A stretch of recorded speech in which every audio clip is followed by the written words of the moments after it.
खून की कमी एक मसला ऐसा है, बड़े बच्चे किसी को भी हो सकता है। अस्सलाम वालेकुम, डॉक्टर आयशा अब्बास आपकी डॉक्टर और डायटिशियन। एक ऐसी कंडीशन जिसमें आपके हीमोग्लोबिन लेवल्स ड्रॉप कर जाते हैं, सांस फूलता है, मिजाज में चिड़चिड़ापन हो जाता है, गुस्सा भी आ जाता है और कुछ लोग ये भी कह देते हैं कि फ़लाना कितना बदतमीज़ हो गया, जबकि ऐसा नहीं है, उसके तो हीमोग्लोबिन लेवल्स ही कम थे। इसमें हमें डॉक्टर को दिखाना, एनीमिया का डायग्नोसिस होना, प्रॉपर इसमें आयरन के सप्लीमेंट्स लेना, ऑफ कोर्स ये सारी चीज़ें बहुत ज़्यादा ज़रूरी हैं, क्योंकि जब तक आपके ब्लड लेवल्स ही ठीक नहीं होते, हीमोग्लोबिन लेवल्स ही ठीक नहीं होते, आपकी बॉडी वर्क कैसे करेगी?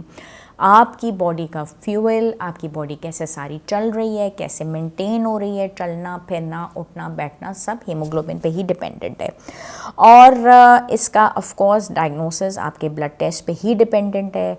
और आयरन आपका बेसिक इसमें रोल प्ले करता है कि किस तरीके से इसके लेवल्स को मेंटेन रखा जा सके। इसकी एब्जॉर्प्शन, आपका हीम आयरन, आपका नॉन हीम आयरन, ये सारी चीज़ों को लेके चलना, ऐसे फूड, सारी चीज़ें। लेकिन एक इसकी बड़ी ज़बरदस्त सीक्रेट है, एक टिप है कि आयरन जिन खानों के बाद आप उसके विटामिन सी ले लें, तो विटामिन सी दौड़ के आयरन की एब्जॉर्प्शन बहुत अच्छी कर लेता है और उसकी वजह से बहुत ज़्यादा फ़ायदा हो जाता है। हाँ, अगर आपने आयरन खाने के बाद चाय का, कॉफ़ी का और कैफ़ीन का इस्तेमाल कर लिया, वो आयरन को नहीं एब्जॉर्ब होने देता, जो कि हमारी आम आदत है। चाय का ये कप आप खाना खाने के बाद अगर पी लें, तो जो भी आपने आयरन वाले खाने चीज़ें थी वो सब की सब आपके एब्जॉर्ब नहीं हुई और इस तरह से खून की कमी ने जन्म दिया। तो अगर आप मील्स लेते हैं, उसके फ़ौरन बाद चाय का, कॉफ़ी का इस्तेमाल ना किया करें, जो कि एक और पाकिस्तानियों की ख़ास आदत है कि खाना ख़त्म होते ही आवाज़ आती है चाय लेके आ जाओ। तो अगर आप अपने आयरन लेवल्स को बेहतर करना चाहते हैं, वो भी आप नहीं चाह रहे कि डाइट के ज़रिए ही सही हो जाए, भी सप्लीमेंट्स आप ना लें, तो कोशिश करें कि आपने अगर अंडा सुबह ऑमलेट बनाया तो उसमें आप पालक डाल दें, टोमेटोज़ और प्याज उसके अलावा हो। मिड मॉर्निंग भी अगर आप ले रहे हैं तो आप पम्पकिन सीड्स अगर लेते हैं, ऑरेंज आ रहे हैं, विटामिन सी है, साथ साथ हर चीज़ के ऑरेंजेस शुरू कर दें, ताकि विटामिन सी है उसकी एब्जॉर्प्शन अच्छी हो जाए। पालक भी आप लेते हैं, उसकी आप स्मूदी बना सकते हैं जिन चीज़ों में पालक है, लेकिन पालक को बहुत ज़्यादा कुक नहीं करना होता, उसके अंदर भी जो विटामिन सी है वो ख़त्म हो जाती है। और अगर आप दाल का इस्तेमाल करते हैं, उसमें पालक आप डाल दें, लेमन जूस आप लंच में ले लें, उसको आप चपाती के साथ इस्तेमाल कर दें। शाम में आपने अनार का इस्तेमाल किया, आयरन की एक ज़बरदस्त आपकी सोर्स है, बहुत फ़ायदा उसमें होगा। बच्चों को दें, ख़ुद लें, उसमें पिंच ऑफ सॉल्ट और ब्लैक पेपर डाल दें, गरम खाएं, ठंडा बहुत ना करें, उससे आपको बहुत फ़ायदा होने वाला है। और डिनर के अंदर आपने जैसे डिफरेंट वेजिटेबल्स हैं, हर चीज़ में पालक नहीं डलती, तो आपने बेल पेपर्स ले लिए और उसको आपने गोश्त के साथ खाया।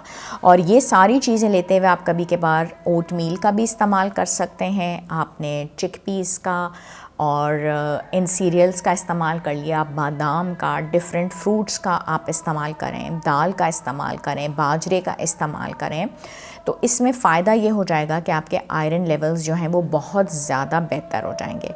और ये आप ज़रूर सोचिए कि आप अगर टमाटर भी इस्तेमाल कर रहे हैं, उसमें आपने नट्स डाल दिए, उसमें आपने चिकपीस डाल दिए, मटर डाल दिए, कभी आपने ग्रीन लीफी वेजिटेबल्स में बदल बदल के डिफरेंट ग्रीन्स आपने डाल दी, गोश्त आपने डिफरेंट बदल लिए, कभी चिकन ले लिया, कभी मटन ले लिया, आपने ऑर्गन मीट्स ले लिए, कीमा बच्चे बड़े पसंद करते हैं तो कीमे की डिफरेंट वेरिएशन आपने लंच में ले आए। शाम में आप उसको ग्रिल करके बना लें, बहुत ज़्यादा ओवर कुकिंग ना करें, डिफरेंट वेजिटेबल्स उसमें डाल लें। और आप साथ ही साथ प्रोटीन को और फॉर्म्स में भी लें, उसमें दही भी आप ऐड कर सकते हैं। एक टाइम पे आप उसके साथ बहुत ज़्यादा अगर फेडअप हो जाते हैं तो कभी के बार आप उसके साथ बटर मिल्क भी ले सकते हैं। और फ़िश भी आप अगर लेते हैं तो बहुत अच्छी बात है। बच्चों को भिंडियाँ पसंद होती हैं, डिफरेंट और सब्ज़ियाँ हैं, करेले आए हुए हैं, आप वो भी दें, दाल के साथ मिक्स करके बनाएं, दाल को गोश्त के साथ मिक्स करके बनाएं, उसके साथ कभी के बाद बॉइल्ड राइस भी इस्तेमाल किए जा सकते हैं।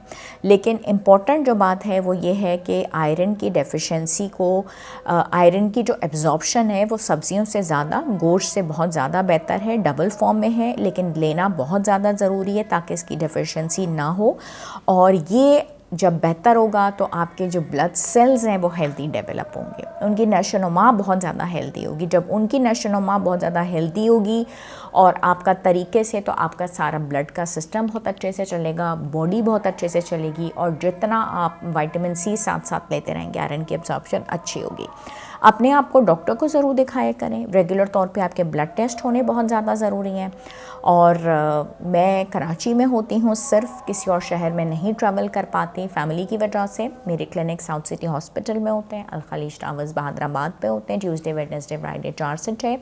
और उसके अलावा मैं मेडिलिंक में होती हूँ, डॉक्टर्स प्लाजा में फर्स्ट फ्लोर पे।